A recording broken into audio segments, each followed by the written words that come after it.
रहा था। सूरज की आखिरी किरणें भी पहाड़ियों के पीछे छुप गई थीं और अब बस एक हल्की सी रोशनी चारों ओर फैली हुई थी। गांव की गलियां हमेशा की तरह शांत थीं, पर आज की शांति कुछ अलग थी। ये वो शांति थी जो हवा में एक अजीब सी बेचैनी घोल देती है।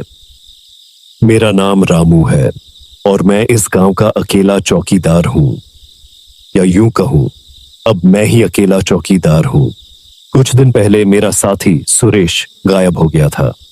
लोग कहते हैं कि वो शहर चला गया है, लेकिन मुझे पता है कि वो शहर नहीं गया, वो इसी गांव में कहीं है। सुरेश एक हंसमुख बहादुर आदमी था, पर पिछले कुछ समय से वो अजीब हरकतें कर रहा था। रात को चौकीदारी करते समय वो बार बार पीछे मुड़कर देखता, जैसे कोई उसका पीछा कर रहा हो। मैं उससे पूछता, क्या हुआ सुरेश? वो बस कांपते हुए कहता, पीछे कोई है। मैं हंसता और कहता, अरे बस तुम्हारा वहम है, अंधेरे में हर परछाई डरावनी लगती है। पर सुरेश की आंखों में जो डर था वो कोई वहम नहीं था। उस दिन भी हम चौकीदारी पर थे। रात गहरी हो चुकी थी, चांद बादलों के पीछे छिपा था। अचानक सुरेश रुक गया, उसका चेहरा पीला पड़ गया था। मैंने पूछा, क्या हुआ? उसने अपनी उंगली से पीछे की ओर इशारा किया। मैंने पीछे मुड़कर देखा, वहां कुछ नहीं था, बस सूखी घास और टेढ़ी मेढ़ी पेड़ की टहनियां थीं जो हवा में हिल रही थीं।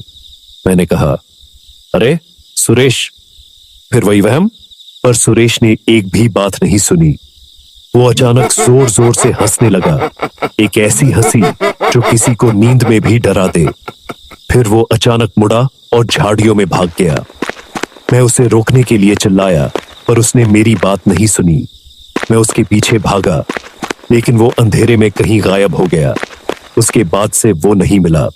अब मैं अकेला हूं, मैं अकेले चौकीदारी करता हूं, और अब मुझे भी वही महसूस होता है जो सुरेश को होता था। हर बार जब मैं गांव की गलियों से गुजरता हूं तो मुझे लगता है कि कोई मेरे पीछे चल रहा है। मैं पीछे मुड़कर देखता हूं, वहां कोई नहीं होता, बस मेरी परछाई होती है जो मेरे साथ साथ चलती है। पर मुझे लगता है कि वो परछाई मेरी नहीं है, वो किसी और की है। वो मेरे पीछे चलती है और मैं उसे महसूस कर सकता हूं। कुछ दिन पहले मुझे एक अजीब चीज मिली। मैं गांव के पुराने कुएं के पास चौकीदारी कर रहा था। कुआं कई सालों से सूखा पड़ा है। लोग कहते हैं कि कुएं में बुरी आत्माएं रहती हैं, पर मैं इन सब बातों पर विश्वास नहीं करता था। मैं कुएं के पास से गुजर रहा था, तभी मुझे एक अजीब सी आवाज सुनाई दी, जैसे कोई फुसफुसा रहा हो। मैंने ध्यान से सुना और मुझे लगा कि कोई मेरा नाम ले रहा है, रामू। मैंने पीछे मुड़कर देखा, कोई नहीं था। मैं आगे बढ़ गया, पर वो आवाज मेरे कानों में गूंजती रही। अगले दिन मैं फिर से उसी कुएं के पास गया। मैंने सोचा कि ये बस मेरा वहम है, पर इस बार मुझे एक और चीज मिली। कुएं के किनारे पर एक छोटा सा पत्थर रखा था, उस पर कुछ खुदा हुआ था। मैंने पास जाकर देखा और मैं जो कुछ भी पढ़ा उसे पढ़कर मेरी रूह कांप गई। उस पर लिखा था, पीछे कोई था। ये वही शब्द थे जो सुरेश बार बार कहता था। मैंने पत्थर को ध्यान से देखा, उस पर खून के निशान भी थे। मैं उस पत्थर को लेकर गांव के सरपंच के पास गया। मैंने उन्हें सब कुछ बताया, सुरेश के गायब होने से लेकर उस पत्थर तक के बारे में। सरपंच ने मेरी बात को हंसी में उड़ा दिया। उन्होंने कहा, रामू, लगता है तुम अकेले रहकर डरने लगे हो। ये सब तुम्हारा वहम है। सुरेश शहर चला गया है और ये पत्थर किसी बच्चे का होगा। पर सरपंच की आंखों में भी एक अजीब सा डर था। वो मेरी आंखों में आंखें डालकर बात नहीं कर पा रहे थे। मुझे लगा कि वो कुछ छुपा रहे हैं। अगले दिन मैंने फैसला किया कि मैं खुद सच का पता लगाऊंगा। मैंने रात को चौकीदारी के दौरान अपना रास्ता बदल दिया। मैं गांव के उस पुराने हिस्से की ओर गया जहां कोई नहीं जाता। वो हिस्सा कई सालों से वीरान पड़ा है। वहां पुराने टूटे फूटे घर हैं, और वहां की हवा में एक अजीब सी बदबू है। मैं उस हिस्से में घुस गया। वहां की शांति इतनी गहरी थी कि मुझे अपनी सांसों की आवाज भी सुनाई दे रही थी। मैं एक पुराने टूटे फूटे घर के पास रुका। मुझे लगा कि कोई उस घर के अंदर है। मैंने अपनी लालटेन की रोशनी अंदर डाली। अंदर कोई नहीं था, पर मुझे लगा कि कोई मुझे देख रहा है। मैंने धीरे धीरे घर के अंदर कदम रखा। वहां पर धूल और मकड़ी के जाले थे। मैंने एक कोने में कुछ देखा। वहां पर कुछ कपड़े पड़े थे। मैंने उन्हें उठाकर देखा। वे कपड़े सुरेश के थे। मैं कांपने लगा। सुरेश यहां था। वो कहां गया? मैंने घर के चारों ओर देखा। मुझे एक बंद दरवाजा दिखा। दरवाजा लकड़ी का था और उस पर एक बड़ा सा ताला लगा था। मैं ताले को तोड़ने की कोशिश करने लगा, पर वो नहीं टूटा। मैं दरवाजे के पास खड़ा था। तभी मुझे दरवाजे के दूसरी ओर से एक धीमी अजीब सी आवाज सुनाई दी। रामू, अंदर मत आओ। ये आवाज सुरेश की थी, पर ये वो सुरेश नहीं था जिसे मैं जानता था। ये वो सुरेश था जो हंसता था, पर जिसकी हंसी में कोई खुशी नहीं थी। मैं दरवाजे पर जोर जोर से मुक्के मारने लगा। सुरेश, तुम कहां हो? क्या हुआ तुम्हें? पर अंदर से कोई जवाब नहीं आया। बस एक अजीब सी खामोशी थी। मैं उस दरवाजे को छोड़कर वापस गांव की ओर भागने लगा, पर मैं भागते भागते एक ऐसी जगह पर पहुंच गया जहां मैंने कभी सोचा भी नहीं था कि मैं जाऊंगा। मैं गांव के श्मशान घाट पर पहुंच गया। श्मशान घाट गांव से काफी दूर था और वहां कोई नहीं जाता था।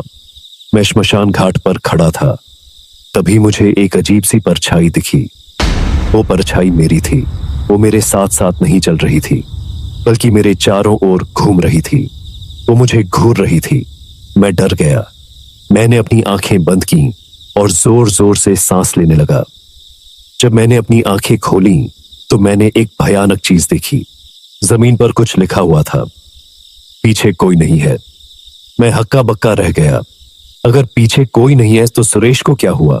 और वो कौन था जो मुझे देख रहा था? और वो आवाज किसकी थी? मैं सोचने लगा। तभी मुझे एक और चीज दिखाई दी। श्मशान घाट के एक कोने में एक छोटा सा गड्ढा था। मैं उस गड्ढे के पास गया।